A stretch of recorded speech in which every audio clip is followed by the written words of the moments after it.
Welcome to the Cerner Radiology Training Video Series, video number 2. We'll concentrate on wet reads in this video.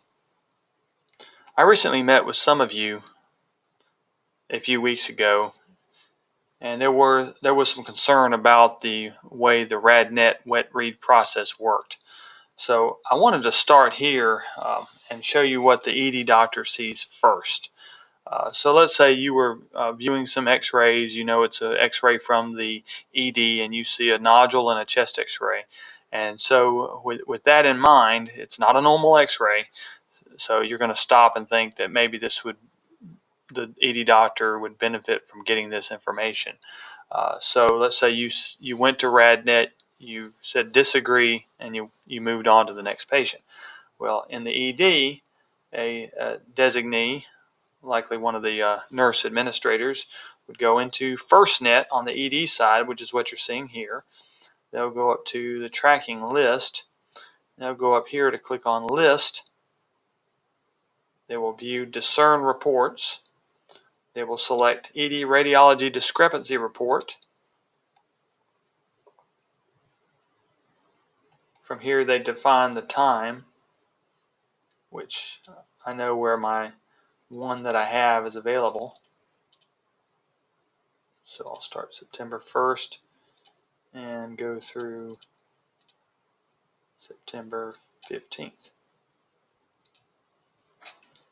And they'll get this report. Anytime you click disagree, they will be able to see this report. They can click view and then see if there was anything written in RadNet if you desire to do that. But that's not required. They'll just know just from this report that that patient has an x-ray where there was a disagreement. They can pull that x-ray up in PACS or through Cerner Power Chart. So now let's back up and go back to the ED process. Back to the radiologist process for wet reads.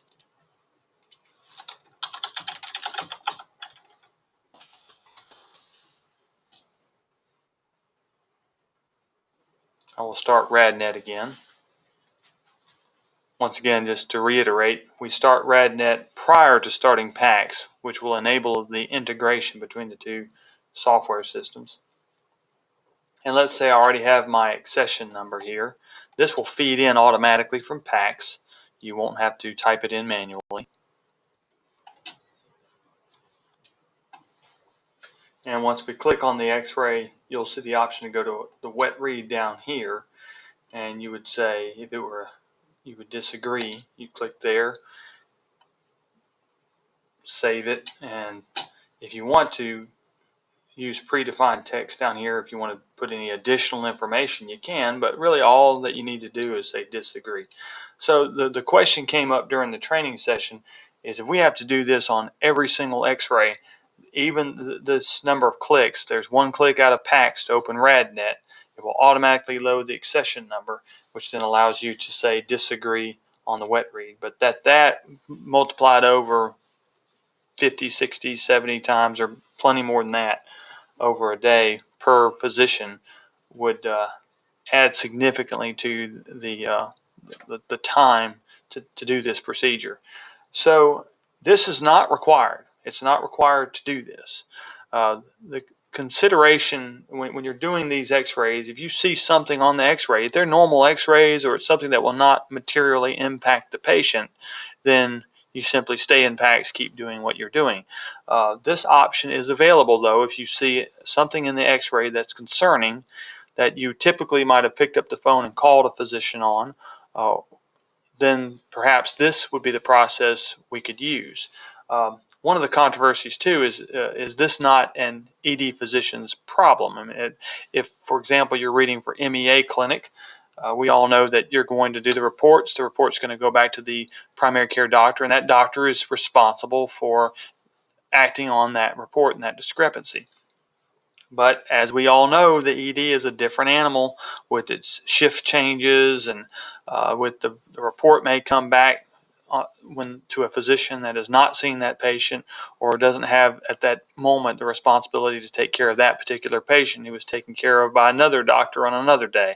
So we rely on ancillary staff to help with reconcile this data.